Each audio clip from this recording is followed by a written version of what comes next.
सोनम और Sonam stitch studio में आपका बहुत बहुत स्वागत है।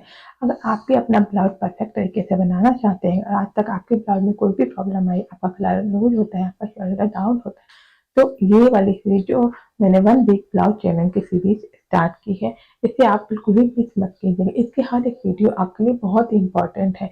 आप इसे जरूर देखिए और आशा करती हूँ कि आप इसे देखकर अपने ब्लाउज में जो भी कमियां आपकी आज तक हुई हैं उन सबको दूर कर सकते हैं। Hello friends, welcome to my channel Sonam stitch studio.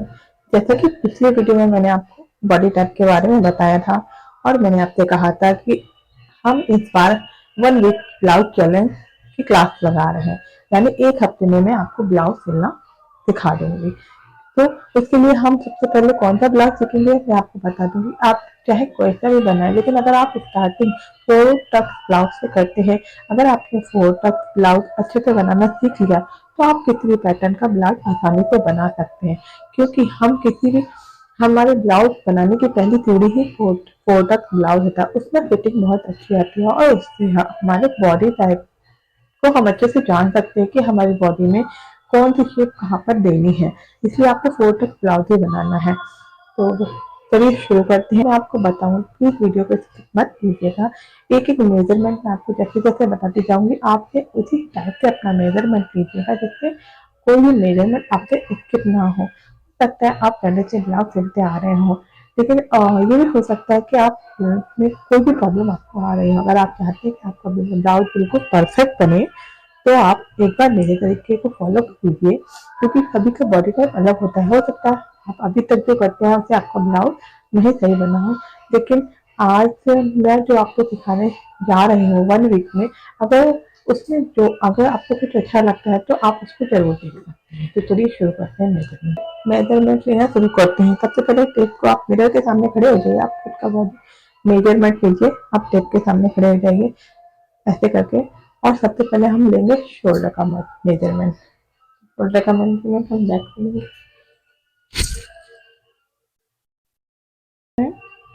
तो जहाँ पे हमारी बाजू का एंड है वहां से हमारा शोल्डर स्टार्ट हुआ है, यहाँ लेंगे।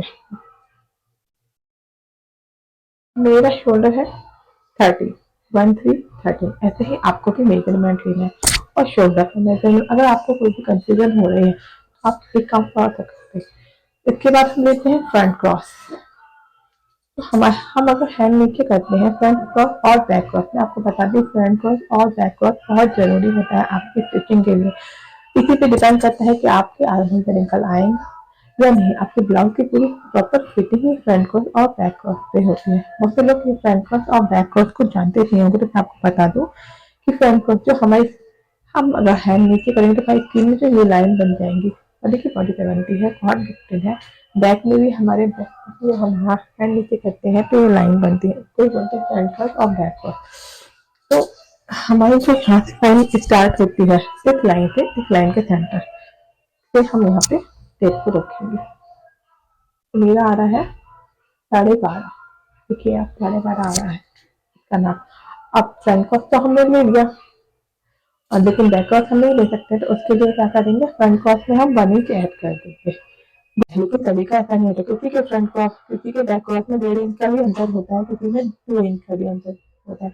लेकिन वो तो आप तभी जान पाएंगे जब आप उसका परफेक्ट मेजर ले पाएंगे। और रही बात शोल्डर की, भी अगर आप अपने फ्रंट क्रॉस में हाफ इंच या 1 इंच ऐड करके अपने शोल्डर का एक्यूरेट माप निकाल सकते हैं।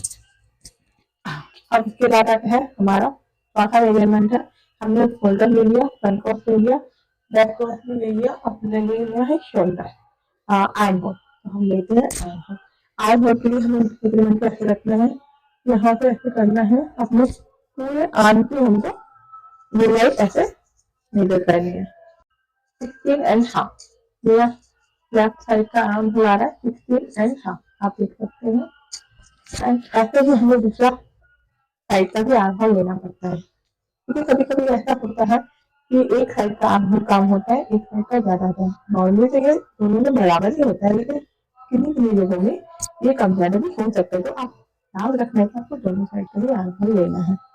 अब इस साइड का ले लेते हैं राइट हैंड का आर्म होल 7, जिसमें मैंने गेट पे ले लिया, टाइट पे ले लिया 70 में। यानी ये दोनों आर्म्स में 0.5 इंच का डिफरेंस है। आपके नहीं भी हो सकते हैं, या हो सकता है आपका ज्यादा हो, तो आपको दोनों ही नोट करना है। इसके बाद हम लेंगे अपर। अपर क्या होते हैं, हमारी जो हैंड की नीचे की लाइन होती है, क्योंकि देखिए अपर ब्रश यहाँ से लेंगे, बिल्कुल आपका टेस्ट एग्जैक्ट होना चाहिए। यहाँ से मेरा अपर ब्रश है 36.5। एक बात और, ये मेजरमेंट बहुत जरूरी है। बहुत से लोग सिर्फ ब्रश का मेजरमेंट लेके ही ब्लाउज का मेजरमेंट ब्लाउज बनाते हैं, लेकिन मैं आपको बताऊंगी कि मैं आपको जो भी ब्लाउज के पॉइंट बता रही हूँ मेजरमेंट के, तो आपको सभी लेने हैं। इसी के बाद ही आपका ब्लाउज एकदम एक्यूरेट बनता है, क्योंकि ब्लाउज में हर एक पॉइंट बहुत इंपॉर्टेंट होता है। अगर आपने प्रॉपर आपके पास नाप नहीं लिया, तो आपका ब्लाउज यहाँ से लूज होने की वजह से आपको शोल्डर देगा। कुछ बहुत से लोगों की ब्लाउज में यही प्रॉब्लम होती है कि उनके शोल्डर गिरते हैं। तो आपका एक रीजन अपर ब्रस्ट भी होता है, अगर वो लूज हुआ तो आपके शोल्डर गिरने के चांसेस होते हैं, आपका गला लूज होने के चांसेस बढ़ते हैं। तो आपको ध्यान रखना है कि आपको अपर ब्रस्ट लेना है अच्छे से। अब हम लेंगे फुल ब्रस्ट।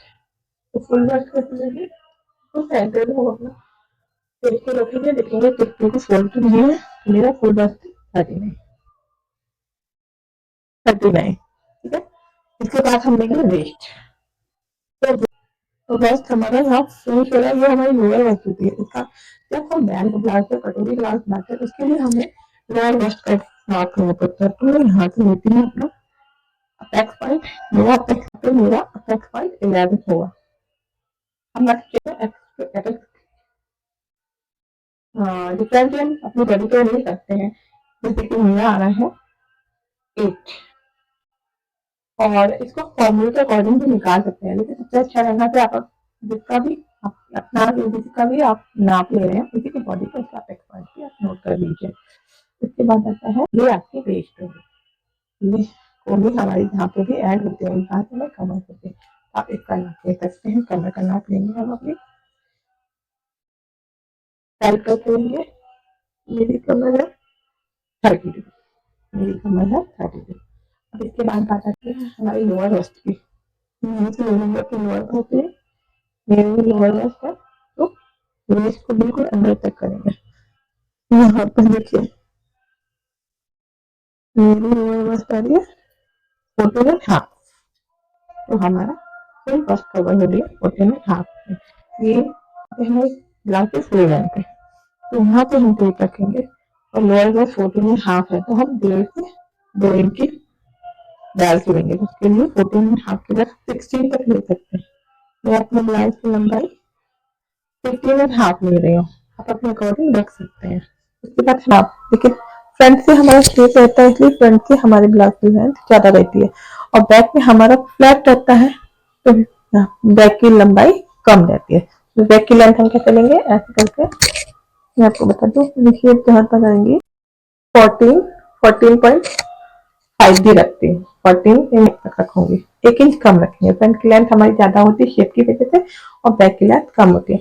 बैक के नेक की लेंथ हम अपने बैक के ब्लाउज की पट्टी के अकॉर्डिंग रखते हैं कि हमें कितने इंच की पट्टी चाहिए। जितने इंच की पट्टी आपको चाहिए, आप उतने इंच की पट्टी रखिए बैक में। उसके बाद जो भी लेंथ बचेंगे, तो आपके बैक की लेंथ लेंगे। फ्रंट नेक की लेंथ कैसे लेंगे, फ्रंट की नेक आप ऐसे लेंगे, यहाँ पे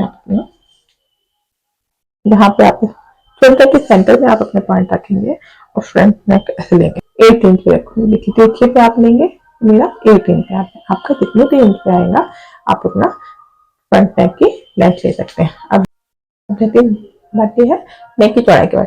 नेक की चौड़ाई आप किसी की भी बॉडी पर ही नाप सकते हैं कि वो तो इसे कितना चौड़ा नेक चाहिए। जैसे मैं अपने केस में, मेरे केस में, या 8 इंच तक मैं नेक डॉट ले सकती हूँ। अगर मैं चाहूँ तो मुझे सिर्फ उससे आधा इंच ही कम करना होगा, उससे ज्यादा अगर उसे ज्यादा कम करूंगी तो मेरे नेक की शेप बिगड़ जाएंगी। तो हम अपनी बॉडी के अकॉर्डिंग अपने नेक की पूरा हुआ। आई होप कि आपने प्रॉपर अच्छे से नाप लिया। अगर आपको आज की वीडियो अच्छी लगी हो, आपको सब पसंद आई हो, तो प्लीज लाइक कीजिए, और आगे आने वाली सीरीज को बिल्कुल भी मिस मत कीजिएगा। मैं 1 वीक में आपको ब्लाउज बनाना सिखा रही हूँ। Thank you everyone.